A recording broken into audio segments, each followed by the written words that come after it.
ಮುಂದಿನ ಪ್ರಶ್ನೆ, ರಾಷ್ಟ್ರಪತಿಯವರ ಹುದ್ದೆಗೆ ನಿಗದಿಸಲಾದಂತಹ ಅರ್ಹತೆಗಳಿಗೆ ಸಂಬಂಧಿಸಿದಂತೆ ಈ ಕೆಳಗಿನ ಯಾವುದು ಸರಿಯಲ್ಲ? ಅವರು ಭಾರತದ ಪ್ರಜೆಯಾಗಿರತಕ್ಕದ್ದು, ಅವರು ಸಂಸತ್ತಿನ ಹಾಲಿ ಸದಸ್ಯರಾಗಿರತಕ್ಕದ್ದು, ಅವರ ವಯಸ್ಸು 35 ವರ್ಷ ಮತ್ತು ಅದಕ್ಕಿಂತ ಮೇಲ್ಪಟ್ಟಿರಬೇಕು, ಅವರು ಭಾರತ ಸರ್ಕಾರ ಅಥವಾ ಯಾವುದೇ ರಾಜ್ಯ ಸರ್ಕಾರದ ಅಡಿಯಲ್ಲಿ ಯಾವುದೇ ಲಾಭದಾಯಕ ಹುದ್ದೆಯನ್ನು ಹೊಂದಿರತಕ್ಕದ್ದಲ್ಲ. ಈ 4 ಸ್ಟೇಟ್ಮೆಂಟ್ ಅನ್ನು ಕೊಟ್ಟಿದ್ದಾರೆ. ಇದರಲ್ಲಿ ರಾಷ್ಟ್ರಪತಿಯವರ ಹುದ್ದೆಗೆ ನಿಗದಿಪಡಿಸಲಾದಂತಹ ಅರ್ಹತೆಗಳಲ್ಲಿ ಯಾವುದು ಅಲ್ಲ ಅಂತ ಕೇಳಿದ್ದಾರೆ. ಇದಕ್ಕೆ ಸರಿ ಉತ್ತರ, ಅವರು ಸಂಸತ್ತಿನ ಹಾಲಿ ಸದಸ್ಯರಾಗಿರತಕ್ಕದ್ದು ಅನ್ನುವಂತಹ ಸ್ಟೇಟ್ಮೆಂಟ್ ರಾಂಗ್. ಅವರೇನು ಯಾವುದೇ ಸಂಸತ್ತಿನ ಸದಸ್ಯರಾಗಿರಬೇಕು ಅಂತ ಏನು ಕಂಡೀಷನ್ಸ್ ಇಲ್ಲ. ಇನ್ನು ಉಳಿದಂತಹ 3 ಸಮೇತ ರಾಷ್ಟ್ರಪತಿಯವರ ಹುದ್ದೆಗೆ ಅರ್ಹತೆಗಳು ಸರಿಯಾಗಿವೆ. ಉಚ್ಚ ನ್ಯಾಯಾಲಯದ ನ್ಯಾಯಾಧೀಶರು ಈ ಕೆಳಗಿನವರಿಗೆ ಸಂಬೋಧಿಸಿ ಸ್ವಹಸ್ತಾಕ್ಷರದಲ್ಲಿ ತಮ್ಮ ರಾಜೀನಾಮೆಯನ್ನ ಸಲ್ಲಿಸಬಹುದು. ಅಂದ್ರೆ ಹೈಕೋರ್ಟ್ನ ಜಡ್ಜ್ ಏನಿದ್ದಾರೆ ಅವರು ತಮ್ಮ ರಾಜೀನಾಮೆಯನ್ನ ಯಾರಿಗೆ ಸಲ್ಲಿಸ್ತಾರೆ ಅಂತ ಕೇಳಿದರೆ ಭಾರತದ ರಾಷ್ಟ್ರಪತಿಯವರಿಗೆ ಅವರು ಸಲ್ಲಿಕೆಯನ್ನ ಮಾಡ್ತಾರೆ.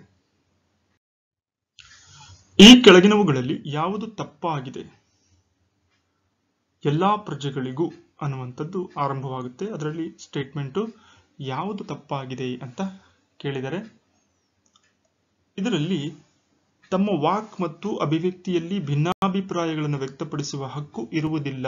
ವಾಕ್ ಸ್ವಾತಂತ್ರ್ಯಕ್ಕೆ ಸಂಬಂಧಪಟ್ಟಂತ ಸ್ಟೇಟ್ಮೆಂಟ್ ಅನ್ನು ಕೊಟ್ಟಿದ್ದಾರೆ. ಇದರಲ್ಲಿ ತಪ್ಪಾಗಿರುವಂತಹ ಸ್ಟೇಟ್ಮೆಂಟ್ ತಮ್ಮ ವಾಕ್ ಮತ್ತು ಅಭಿವ್ಯಕ್ತಿಯಲ್ಲಿ ಭಿನ್ನಾಭಿಪ್ರಾಯಗಳನ್ನು ವ್ಯಕ್ತಪಡಿಸುವ ಅವಕಾಶ ಇದೆ, ಆದರೆ ಇಲ್ಲಿ ಹಕ್ಕು ಇರುವುದಿಲ್ಲ ಅಂತ ನೀಡಿದ್ದಾರೆ. ಹಾಗಾಗಿ ಈ ಒಂದು ಸ್ಟೇಟ್ಮೆಂಟ್ ರಾಂಗ್ ಆಗಿದೆ. ಭಾರತೀಯ ಸಂವಿಧಾನದ ಪ್ರಸ್ತಾವನೆಯಲ್ಲಿ ಈ ಕೆಳಕಂಡ ಯಾವ ವಾಕ್ಯಾಂಗವು ಕಾಣಿಸಿಕೊಳ್ಳುತ್ತದೆ? ಇದಕ್ಕೆ ಸರಿ ಉತ್ತರ, ಸಾರ್ವಭೌಮ ಸಮಾಜವಾದಿ ಜಾತ್ಯತೀತ ಪ್ರಜಾಸತ್ತಾತ್ಮಕ ಗಣರಾಜ್ಯ ಅನ್ನುವಂಥ ಸ್ಟೇಟ್ಮೆಂಟ್ ನಿಂದ ನಮ್ಮ ಒಂದು ಸಂವಿಧಾನದ ಪ್ರಸ್ತಾವನೆ ಆರಂಭ ಆಗುತ್ತದೆ. ಮುಂದಿನ ಪ್ರಶ್ನೆ, ಮುದ್ದೇನಹಳ್ಳಿಯಲ್ಲಿ ಜನಿಸಿದ ಸರ್ ಎಂ ವಿಶ್ವೇಶ್ವರಯ್ಯನವರು ಈ ಕೆಳಕಂಡವರಿಗೆ ಮೈಸೂರಿನ ದಿವಾನರಾಗಿದ್ದರು. ಯಾವ ಮೈಸೂರು ಒಡೆಯರ ಆಡಳಿತಾವಧಿಯಲ್ಲಿ ಇದ್ರು ಅಂದ್ರೆ ಆಗಿದ್ದಂತಹ ರಾಜರು ನಾಲ್ವಡಿ ಕೃಷ್ಣರಾಜ ಒಡೆಯರ್. ವೆಲ್ಲೆಸ್ಲಿಯ ಪೂರಕ ಮೈತ್ರಿ ವ್ಯವಸ್ಥೆಯನ್ನು ಒಪ್ಪಿಕೊಂಡ ಪ್ರಥಮ ಭಾರತೀಯ ದೊರೆ. ಸಹಾಯಕ ಸೈನ್ಯ ಪದ್ಧತಿ ಅಂತ ಕರಿತೀವಿ, ಅದನ್ನ ಪೂರಕ ಮೈತ್ರಿ ವ್ಯವಸ್ಥೆ ಅಂತಾನೂ ಕೂಡ ಕರಿತೀವಿ. ಇದನ್ನ ಜಾರಿಗೆ ತಂದಾಗ ಮೊದಲಿಗೆ ಒಪ್ಪಿಕೊಂಡಂತಹ ಸಂಸ್ಥಾನ ಹೈದರಾಬಾದಿನ ನಿಜಾಮ ಅರಸರಾಗಿದ್ದರು. ಹೈದರಾಬಾದ್ ಸಂಸ್ಥಾನ. ಭಾರತದ ರಾಜಧಾನಿಯನ್ನು ಕಲ್ಕತ್ತಾದಿಂದ ದೆಹಲಿಗೆ ಸ್ಥಳಾಂತರಿಸಲಾದಂತ ವರ್ಷ ಯಾವುದು ಅಂತ ಕೇಳಿದರೆ ಇದು ಅನೇಕ ಸ್ಪರ್ಧಾತ್ಮಕ ಪರೀಕ್ಷೆಗಳಲ್ಲಿ ರಿಪೀಟೆಡ್ ಆಗಿರುವಂತಹ ಕ್ವಶನ್. ಹಾಗಾಗಿ ಭಾರತದ ರಾಜಧಾನಿಯನ್ನು ಕಲ್ಕತ್ತಾದಿಂದ ದೆಹಲಿಗೆ ಸ್ಥಳಾಂತರಿಸಲಾದಂತಹ ವರ್ಷ 1911ರಲ್ಲಿ ಇದನ್ನ ಬದಲಾವಣೆ ಮಾಡ್ತಾರೆ. ಗ್ರಹಗಳ ಚಲನೆಯನ್ನು ಕುರಿತಂತೆ ವ್ಯಾಪಕವಾಗಿ ಅಧಿಚಕ್ರೀಯ ಅಧಿಕೇಂದ್ರೀಯ ಸಿದ್ಧಾಂತಗಳನ್ನು ಪ್ರತಿಪಾದಿಸುವ 2ನೇ ಭಾಸ್ಕರಾಚಾರ್ಯರ ಕೃತಿಯ ಹೆಸರೇನು ಅಂತ ಕೇಳಿದ್ದಾರೆ. ಸಿದ್ಧಾಂತ ಶಿರೋಮಣಿ. ಮೈಸೂರು ರಾಜ್ಯವು ಯಾವಾಗ ಅಸ್ತಿತ್ವಕ್ಕೆ ಬಂದಿತು? ನವೆಂಬರ್ 1, 1956. ಆಗ ಅದನ್ನ ವಿಶಾಲ ಮೈಸೂರು ರಾಜ್ಯ ಅಂತ ಕರೀತಾರೆ. ದೇವರಾಜ ಅರಸರವರು ಮುಖ್ಯಮಂತ್ರಿಯಾದಂತಹ ಸಂದರ್ಭದಲ್ಲಿ 1973 ನವೆಂಬರ್ 1ರಂದು ಮೈಸೂರು ರಾಜ್ಯಕ್ಕೆ ಕರ್ನಾಟಕ ಎಂಬ ಹೆಸರನ್ನ ಮರುನಾಮಕರಣವನ್ನ ಮಾಡಲಾಯಿತು. ಶೃಂಗೇರಿಯ ಶಾರದಾ ಮಂದಿರವನ್ನು ಮರಾಠ ಅಶ್ವಾರೋಹಿಗಳು ಲೂಟಿ ಮಾಡಿಕೊಂಡು ಹೋದ ಮೇಲೆ ಅಲ್ಲಿ ಶಾರದಾ ದೇವಿಯ ದೇವಸ್ಥಾನ ನಿರ್ಮಾಣಕ್ಕೆ ಹಣ ನೀಡಿದಂತ ಕರ್ನಾಟಕದ ಅರಸ ಯಾರು? ಇದಕ್ಕೆ ಸರಿ ಉತ್ತರ, ಮೈಸೂರು ಸುಲ್ತಾನನಾದಂತಹ ಟಿಪ್ಪು ಸುಲ್ತಾನ್ ಶೃಂಗೇರಿಯ ಶಾರದಾ ಮಂದಿರದ ಮೇಲೆ ಮರಾಠರು ಆಕ್ರಮಣವನ್ನು ಮಾಡಿ ಅಲ್ಲಿದ್ದಂತಹ ಸಂಪತ್ತನ್ನ ಲೂಟಿ ಮಾಡಿದ ಮೇಲೆ ಅಲ್ಲಿರುವಂತಹ ಶಾರದಾ ದೇವಿಯ ದೇವಸ್ಥಾನ ನಿರ್ಮಾಣಕ್ಕೆ ಹಣವನ್ನು ನೀಡಿದ ಟಿಪ್ಪು ಸುಲ್ತಾನ್. ಮುಂದಿನ ಪ್ರಶ್ನೆ, ಸ್ವರಾಜ್ಯವು ನನ್ನ ಜನ್ಮಸಿದ್ಧ ಹಕ್ಕು, ಅದನ್ನು ನಾನು ಪಡೆದೇ ತೀರುತ್ತೇನೆ ಎಂದು ಘೋಷಿಸಿದಂತಹ ಸ್ವಾತಂತ್ರ್ಯ ಹೋರಾಟಗಾರರು ಯಾರು ಅಂತ ಕೇಳಿದರೆ ಅದಕ್ಕೆ ಬಾಲಗಂಗಾಧರನಾಥ್ ತಿಲಕ್ ಸರಿಯಾದಂತಹ ಉತ್ತರ. ಪೂರ್ವ ಘಟ್ಟಗಳು ಮತ್ತು ಪಶ್ಚಿಮ ಘಟ್ಟಗಳು ಸಂಧಿಸುವಂತಹ ಸ್ಥಳ ಯಾವುದು?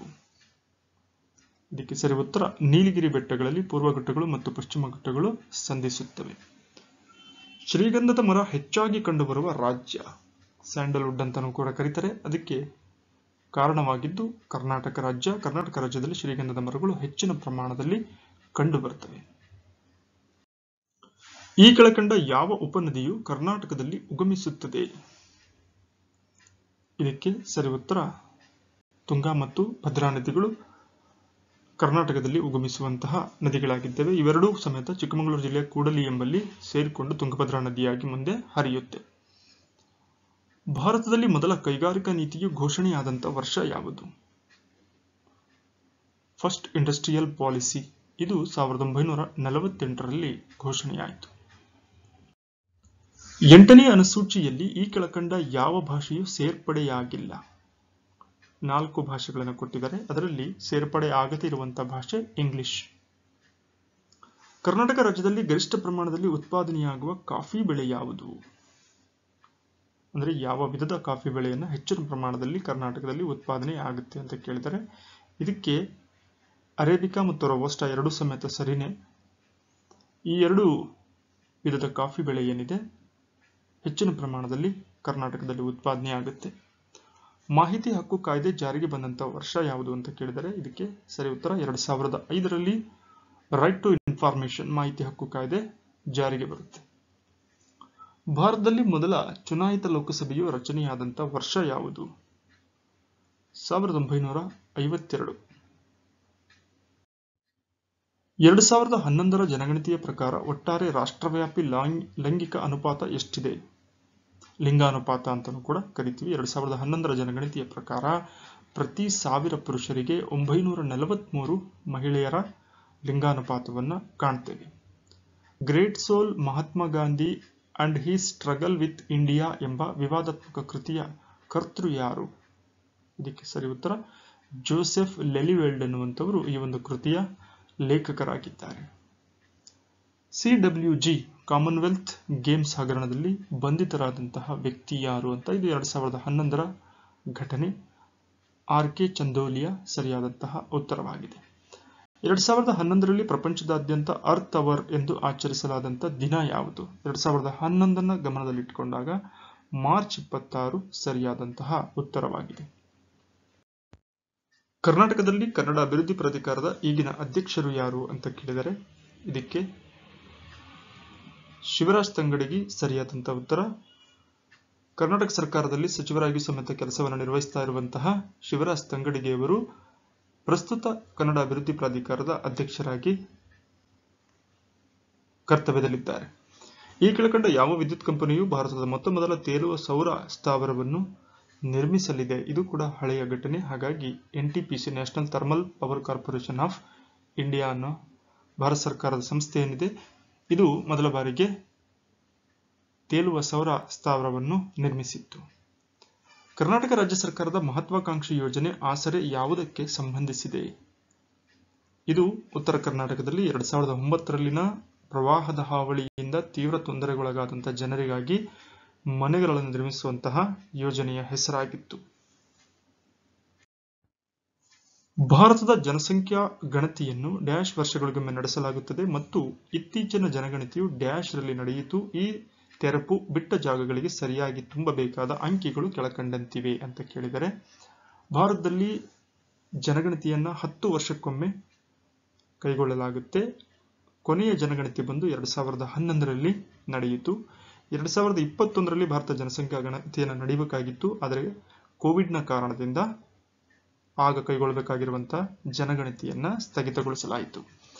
ಇನ್ನು ಪ್ಯಾನ್ ಎಂಬ ಸಂಕ್ಷೇಪಾಕ್ಷರಗಳ ವಿಸ್ತೃತ ರೂಪ ಏನು? ಪ್ಯಾನ್ ಕಾರ್ಡ್ ಅಂತ ಕೇಳಿದೀವಿ. ಇದರ ಒಂದು ವಿಸ್ತೃತ ರೂಪ ಬಂದು ಪರ್ಮನೆಂಟ್ ಅಕೌಂಟ್ ನಂಬರ್. ಜೂಲಿಯನ್ ಅಸಾಂಜೆಯವರ ಹೆಸರು ಯಾವುದಕ್ಕೆ ಸಂಬಂಧಿಸಿದೆ? ಇವರು ವಿಕಿಲೀಕ್ಸ್ ಎಂಬ ಸಂಸ್ಥೆಯ ಸ್ಥಾಪಕರಾಗಿದ್ದರು. ಜೂಲಿಯನ್ ಅಸಾಂಜೆ. ಕಳಸಾ ಮತ್ತು ಬಂಡೂರಿ ಎಂಬುವು ಕೆಳಕಂಡದ್ದರ 2 ಉಪನದಿಗಳಾಗಿವೆ. ಇದು ಮಹದಾಯಿ ನದಿಯ ಉಪನದಿಗಳಾಗಿದ್ದು, ಮಹದಾಯಿ ಜಲಾನಯನ ಪ್ರದೇಶ ಅಥವಾ ಮಹದಾಯಿ ಯೋಜನೆ ಏನಿದೆ, ಗೋವಾ ಮತ್ತು ಕರ್ನಾಟಕದ ಮಧ್ಯೆ ವಿವಾದ ಇರುವಂತಹ ಒಂದು ಪ್ರಮುಖ ಜಲ ಯೋಜನೆಯಾಗಿದೆ. ಮಾನವ ಅಭಿವೃದ್ಧಿ ಸೂಚಿಯು ಈ ಕೆಳಕಂಡವುಗಳ ಸಮ್ಮಿಶ್ರ ಸೂಚಿಯಾಗಿದೆ. ಹ್ಯೂಮನ್ ಇಂಡೆಕ್ಸ್ ಡೆವಲಪ್ಮೆಂಟ್ ಅಂತ ಕರಿತೀವಿ. ಇದು ಯಾವುದರ ಸಮ್ಮಿಶ್ರ ಆಗಿದೆ ಅಂದ್ರೆ, ಒಂದು ಆದಾಯ, ಅಲ್ಲಿ ವಾಸ ಮಾಡ್ತಿರುವಂತಹ ಪ್ರಜೆಗಳ ಆದಾಯ ಮತ್ತು ಅವರ ಆರೋಗ್ಯ ಮತ್ತು ಶಿಕ್ಷಣ, ಇವು 3ರ ಸಮ್ಮಿಶ್ರ ಸೂಚಿಯನ್ನ ಮಾನವ ಅಭಿವೃದ್ಧಿ ಸೂಚಿ ಅಂತ ಕರಿತೀವಿ. ಸ್ನೇಹಿತರೆ, ಇದಾಗಿತ್ತು ಈ ಹಿಂದಿನ ನೇಮಕಾತಿ ಪರೀಕ್ಷೆಗಳಲ್ಲಿ ಕೇಳಲಾಗಿರುವ ಸಾಮಾನ್ಯ ಜ್ಞಾನಕ್ಕೆ ಸಂಬಂಧಪಟ್ಟ ಬಹುಮುಖ್ಯ ಪ್ರಶ್ನೆಗಳ ಒಂದು ವಿಡಿಯೋ. ವಿ ಹೋಪ್ ದಟ್ ಈ ಒಂದು ವಿಡಿಯೋ ತಮಗೆ ಇಷ್ಟ ಆಗಿರಬಹುದು. ಇದೇ ರೀತಿ ವಿಡಿಯೋಸ್ ಅನ್ನ ನೋಡ್ಲಿಕ್ಕೆ ನಮ್ಮ MNS ಅಕಾಡೆಮಿ ಚಾನಲ್ ಅನ್ನ ದಯವಿಟ್ಟು ಸಬ್ಸ್ಕ್ರೈಬ್ ಮಾಡ್ಕೊಳ್ಳಿ. ಹಾಗೆ ನಿಮ್ಮ ಸ್ನೇಹಿತರಿಗೂ ಕೂಡ ಈ ವಿಡಿಯೋಸ್ ಅನ್ನ ಶೇರ್ ಮಾಡಿ ಅಂತ ಹೇಳ್ತಾ ಮುಂದಿನ ಮತ್ತೊಂದು ಉಪಯುಕ್ತ ವಿಡಿಯೋದೊಂದಿಗೆ ತಮ್ಮನ್ನ ಭೇಟಿಯಾಗಲಿದ್ದೇವೆ. ಧನ್ಯವಾದಗಳು. ಮೊದಲ ಪ್ರಶ್ನೆ ಬಂದು ಸರಿ ಹೊಂದಾಣಿಕೆಯನ್ನ ಮಾಡಿ ಅಂತ ಕೊಟ್ಟಿದ್ದಾರೆ. ಎ ಪಟ್ಟಿಯಲ್ಲಿ ರಾಜ್ಯ ನಿರ್ದೇಶಕ ತತ್ವಗಳು, ಮೂಲಭೂತ ಹಕ್ಕುಗಳು, ಮೂಲಭೂತ ಕರ್ತವ್ಯಗಳು ಮತ್ತು 5ನೇ ಅನುಸೂಚಿಯನ್ನ ಎ ಪಟ್ಟಿಯಲ್ಲಿ ನೀಡಲಾಗಿದೆ. ಅದಕ್ಕೆ ಸರಿ ಹೊಂದುವಂತಹ ಹೊಂದಾಣಿಕೆಯನ್ನ ನೋಡೋದಾದ್ರೆ, ಎ ರಾಜ್ಯ ನಿರ್ದೇಶಕ ತತ್ವಗಳಿಗೆ ಸಂಬಂಧಪಟ್ಟ ಹಾಗೆ ಸರಿ ಹೊಂದುವಂತದ್ದು ಏಕರೂಪದ ಸಿವಿಲ್ ಸಂಹಿತೆ. ಹಾಗೆಯೇ ಮೂಲಭೂತ ಹಕ್ಕುಗಳ ಅಡಿಯಲ್ಲಿ ಅಸ್ಪೃಶ್ಯತೆಯ ನಿರ್ಮೂಲನೆ, ಮೂಲಭೂತ ಕರ್ತವ್ಯದ ಅಡಿಯಲ್ಲಿ ರಾಷ್ಟ್ರಧ್ವಜಕ್ಕೆ ಗೌರವ. ಇನ್ನು 5ನೇ ಅನುಸೂಚಿ ಬಂದು ಸಂವಿಧಾನದ 5ನೇ ಅನುಸೂಚಿ ಅನುಸೂಚಿತ ಪ್ರದೇಶಗಳಿಗೆ ಸಂಬಂಧಪಟ್ಟ ಹಾಗೆ ವಿವರಣೆಯನ್ನ ನೀಡುತ್ತದೆ.